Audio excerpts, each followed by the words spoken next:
Hey, what's going on, Insomniacs? Minutes518 here. We are going to be doing some more maintenance on Sasha, my 2017 Tacoma TRD Pro. So, something I found out recently.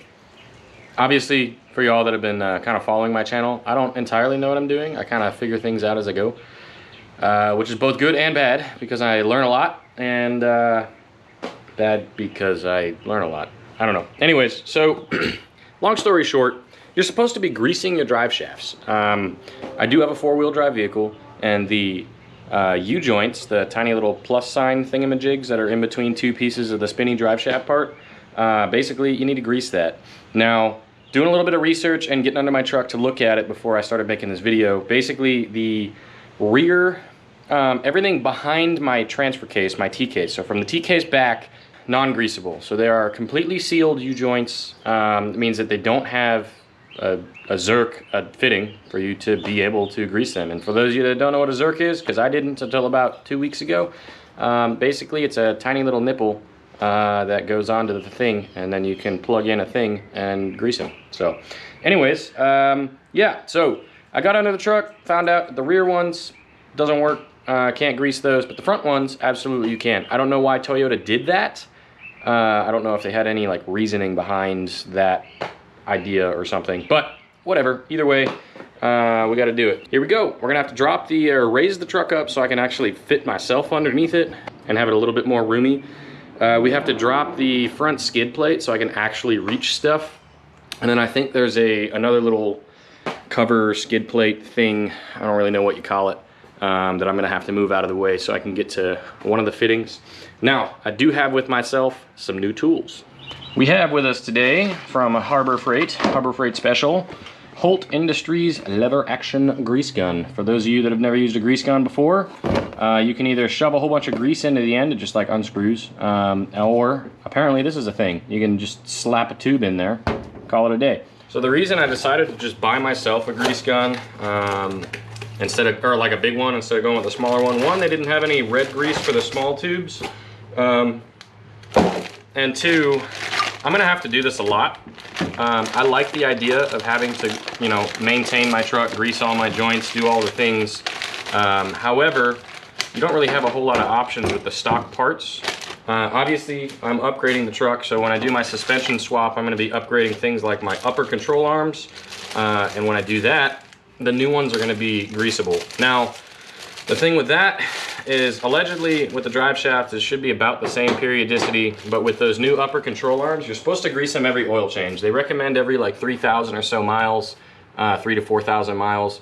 Or if you go off on the trail, you're driving through water, you're driving through mud, it's a good idea to get under there, give them a good grease, just to make sure that you don't have any water and grime inside of those. That'll help destroy the bearings over time. Or I guess there's no bearings. I don't really understand how it works. I guess there are bearings. I don't know, whatever. But so you don't destroy your U-joints over time from wear and tear. Anyways, yeah, so I got myself this little pumpy pump grease gun. We've got a couple little things that go with it. You guys don't care. Flexible hose and a non-flexible hose.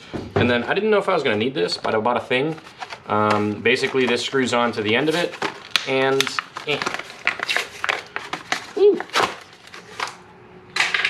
so basically this screws onto the end of this, and then it's got a little locking thingamajig, so that I can set it onto the Zerk and then I can focus on my pumping action. And then the other recommendation for the type of grease, premium red grease, this is a brand called Sta-Lube, not sponsored by any of this obviously. Basically, it's a high temperature, high pressure grease, which is recommended for drive line component type of stuff. So this is what I'm gonna use for legitimately everything.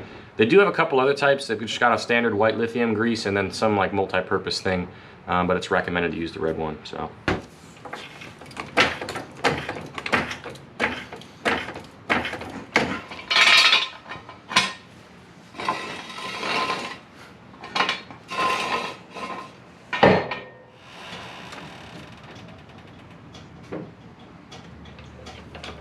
Hey, for those of you that are on the fence about whether or not to get an aluminum or a steel skid plate, this is what happens when an aluminum skid plate gets dragged across some rocks, right? Looks a little dinged up. You can see scratches. I got a pretty big dented in portion right here, but it's nothing incredibly insane, right?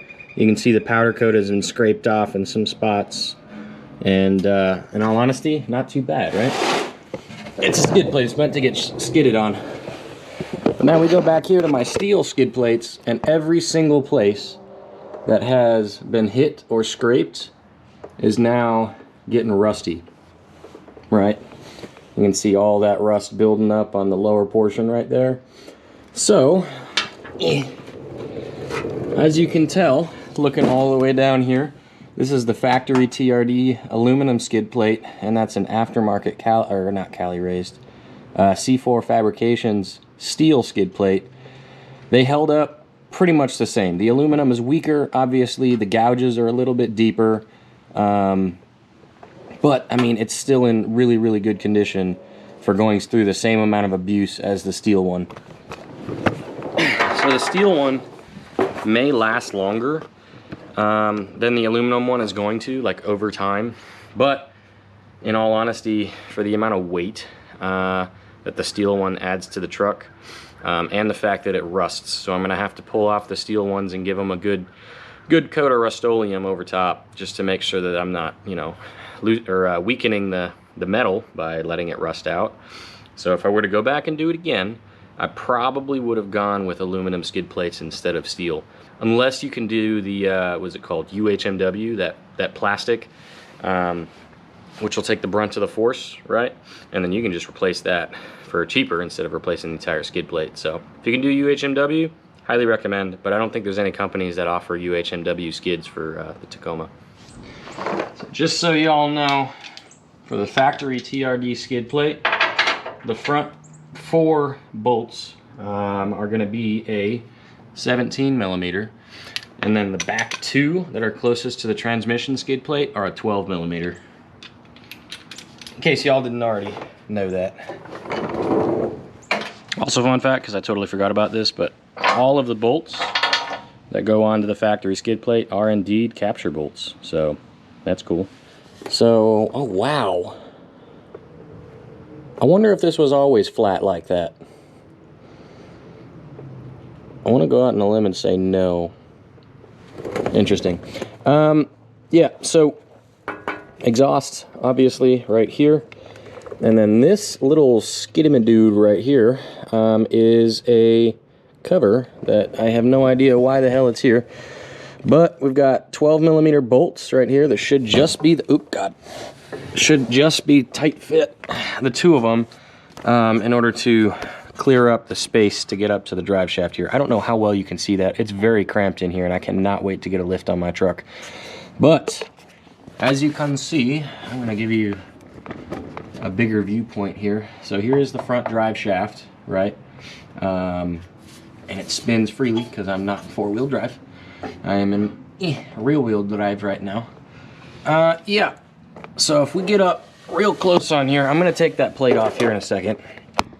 But if we get up real close right here, and I rotate this drive shaft around by hand, you can see right here, get a little flashlight out for you. All right, you can see that dirty little niblet right there. Boop. That is a Zerk. So all we got to do is get it all nice and cleaned up, and then we'll connect our grease gun to it and give it a few pumps. I think they recommend like somewhere between 3 and 6. They say if you give it any more, it's gonna over pressurize, which doesn't make any sense because the grease just kind of like comes out on its own. So I'm gonna pump it somewhere between 3 and 6 times, but I'm definitely gonna pump it until it starts to ooze red, because it's gonna force all of that gunky crap out. I've also got an oil leak somewhere. Most unfortunate. I'm gonna be honest with y'all, this is way too difficult to do, film and also work with my hands, because it's way too friggin' tight down here.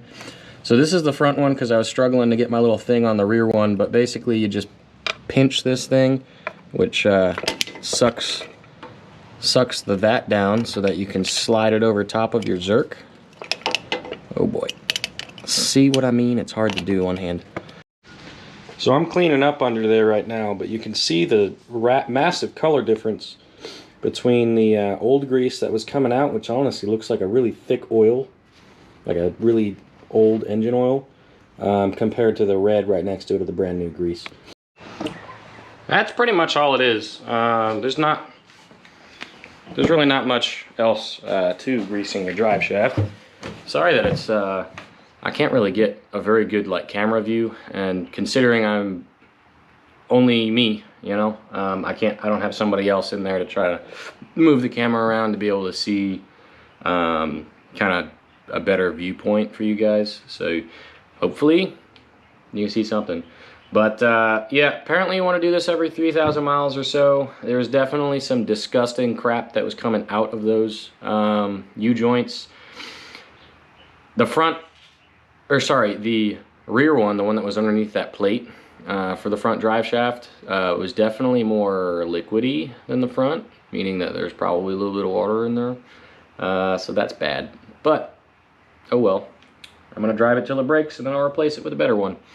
It is very friggin' difficult to get in there and hold pressure on those zerks while you are pumping, which once again, this would be easier with an extra person. And quite frankly, it would be easier if you just took it out of the truck, but I'm not gonna do that. So, hope you guys learned something. I'm learning every time I do these types of things. I still gotta put the truck back together, but you guys don't need to see that. Just make sure that you take care of your stuff, you know, put a little bit of anti-seize on your bolts, make sure that you touch up any rust spots, because you never want that to spread. If you guys follow my Mazda Speed build, there's a lot of rust, and it is a pain in the butt. So I like to do what I can on the Tacoma to minimize the amount of pain in the butt later on in life that I'll have to deal with in regards to rust. So anyways, hope you guys have enjoyed. If you have, drop a like and a subscribe. If you got any comments, or if you got any questions, I guess, drop a comment, ask me. I usually respond within, I don't know, within a day, I'll say, just because I work and whatnot. So anyways, see you next time. Midnight sign out.